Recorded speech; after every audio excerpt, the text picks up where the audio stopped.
সাথে, এবং সেটা বেশ একটা উল্লেখযোগ্য ঘটনার ভেতর দিয়ে হয়েছে বলতে হবে। আমি দীর্ঘদিন ধরে লিখছিলাম, পত্রপত্রিকায় লিখছিলাম, বিভিন্ন লিটল ম্যাগাজিনে লিখেছি, সাহিত্য পাতাগুলোতে লিখতাম। তারপরে হঠাৎ করে একদিন দেখলাম যে একটা পুরস্কার ঘোষণা করা হয়েছে কথা সাহিত্যে মওলা ব্রাদার্সের পক্ষ থেকে। সেটা 1996-এর ঘটনা, 95-তে বোধহয় সেই ঘোষণাটা হয়েছিল। তো একটু অভিনব বলবো এক ধরনের প্রতিযোগিতা, কারণ সাধারণত বইয়ের উপরে পুরস্কার দেয়া হয়, কিন্তু মওলা ব্রাদার্সের এই পুরস্কারটা ছিল পাণ্ডুলিপির উপরে, যাদের কোনো বই প্রকাশিত হয়নি পাণ্ডুলিপির ভিত্তিতে পুরস্কারটা দেয়া হয়। তো সেটা একটা নতুন ধরনের একটা ব্যাপার আমার কাছে মনে হয়েছে, এবং আমি ঠিক বই করব সেরকম পরিকল্পনাও ছিল না। লিখছি, অনেকদিন ধরেই লিখছি, লেখাটা আমার একটা প্রাণের জায়গা, এবং নানা জনের আমি বলবো পাঠকের কাছ থেকে এবং আমার শ্রদ্ধেয় যারা সিনিয়র লেখক আছে তাদের কাছ থেকে প্রশংসা পেয়েছি। তো এরকম একটা ভাবনা থেকে আমি পাণ্ডুলিপি জমা দিই বিভিন্ন জায়গায়, যে প্রথম মানে পত্রিকায়, লিটল ম্যাগাজিনে যেগুলো ছাপা হয়েছিল সেগুলো জমা দিই, এবং সেটা এক সময় 96 সালে এই পুরস্কারটা ঘোষণা করা হয়। এবং বেশ অনেক পাণ্ডুলিপি থেকে, প্রায় 200-র উপরে পাণ্ডুলিপি ছিল, সেখান থেকে আমার বইটি নির্বাচিত করা হয়, পাণ্ডুলিপিটি নির্বাচিত করা হয় বই হিসাবে প্রকাশের জন্য। তো সেইটা, এবং সেটি পরে বই হিসাবে প্রকাশিত হয় কয়েকটি বিহবল গল্প এই নামে। সেটা নিঃসন্দেহে আমার লেখক জীবনের জন্য একটা টার্নিং পয়েন্টই বলতে হবে, যেহেতু বইটা একটা পুরস্কারের ভেতর দিয়ে বেরিয়েছিল।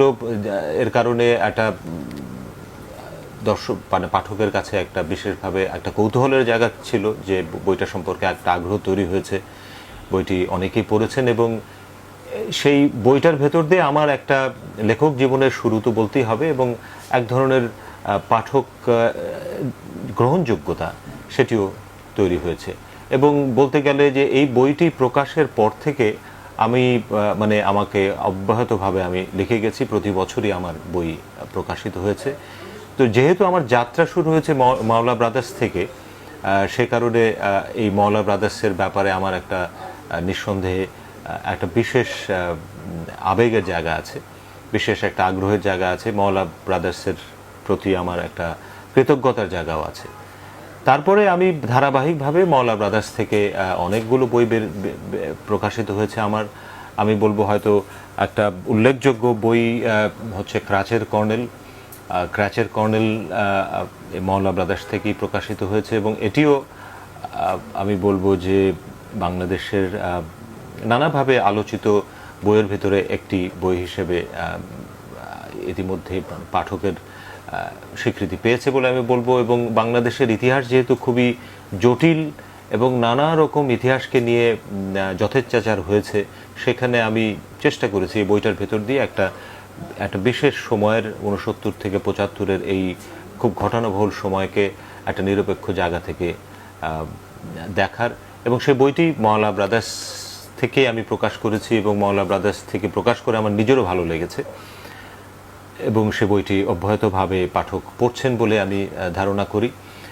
তারপরেও আমার ব্যক্তিগতভাবে বেশ কিছু, আমার তো অনেক বই বেরিয়েছে, এর মধ্যে আমার পছন্দের বইগুলোর ভেতরে বেশ কিছু এই মওলা ব্রাদার্স থেকে বেরিয়েছে। আরেকটি আমার গবেষণার বই, যেটি আমার পিএইচডি থিসিস, হাসপাতাল নিয়ে, একটি হাসপাতাল, একজন নৃবিজ্ঞানী এবং কয়েকটি ভাঙা হাড়, এই নামে একটি বই আছে। এটিও আমি বলবো যে বাংলাদেশের প্রেক্ষিতে ঠিক নৃবিজ্ঞানের জায়গা থেকে অ্যানথ্রোপোলজিক্যাল কাজ খুব বেশি নেই, এবং সেটির একটা বই হিসাবে, এটি ইংরেজিতে ছিল, সেটা আমি নিজে অনুবাদ করি এবং সেটি প্রকাশ করি। সেই বইটিও বিশেষ করে নৃবিজ্ঞানের যারা ছাত্রছাত্রী, গবেষক, তাদের জন্য একটি কাজের বই হিসেবেই স্বীকৃত হয়েছে। এটি বহু বিশ্ববিদ্যালয়ের পাঠ্যসূচিতে অন্তর্ভুক্ত হয়েছে। তাছাড়াও আমার বিভিন্ন সময় আমি যে পত্রপত্রিকায় লেখা লিখেছি সেগুলোর কালেকশন করেছি। চিরকুট আমার আর একটি পছন্দের বই। আমি একসময় পত্রিকায়, প্রথম আলোতে বিশেষ করে ধারাবাহিকভাবে কলাম লিখতাম, সেই কলামগুলো একটা সংকলন চিরকুট হিসাবে প্রথম বের হয়, এবং সেটিও আমি বলবো যে অনেক ইতিবাচক প্রতিক্রিয়া আমি পাই এই বইটি বিষয়ে। এর পরবর্তীতে মানে কলামের সংকলন হিসাবে আরও বেশ কয়েকটি বই মহল্লা বাজার থেকে বেরিয়েছে। গুগল গরু, টুকরো সংবাদ, টুকরো ভাবনা ইত্যাদি বই বেরিয়েছে, ইলিয়াসের সুন্দরবন এবং অন্যান্য। এগুলো আমার বিভিন্ন সময় যে নিবন্ধ লিখেছি আমি, কলাম লিখেছি, সেগুলো সংকলন।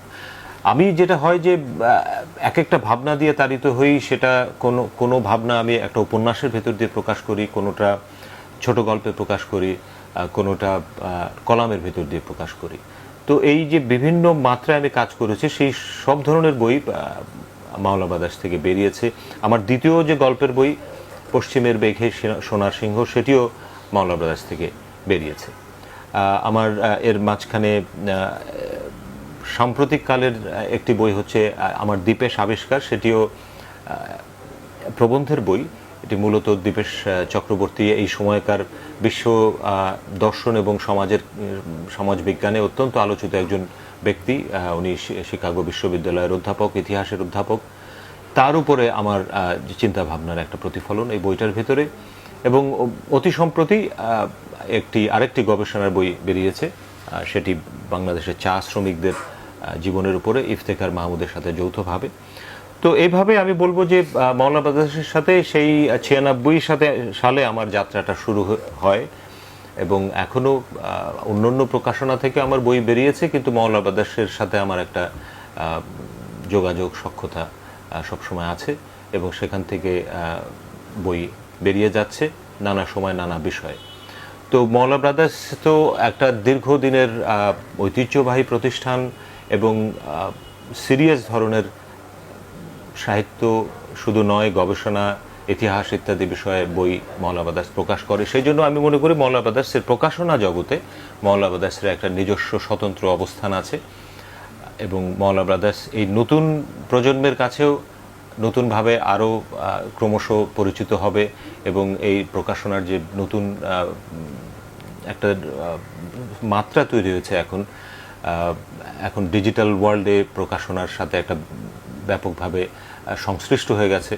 তো সেখানেও মাওলা বাদাস তার উপস্থিতিকে জারি রাখবে এবং নতুন নতুন বই প্রকাশ করবে এবং আমাদের সাহিত্যে অবদান রেখে যাবে, এই আশা আমি করছি। এবং মাওলা ব্রাদার্সের পক্ষ হয়ে কিছু বলতে পেরে আমি নিজেও খুব আনন্দ বোধ করছি। কৃতজ্ঞতা জানাচ্ছি মাওলা ব্রাদার্সকে।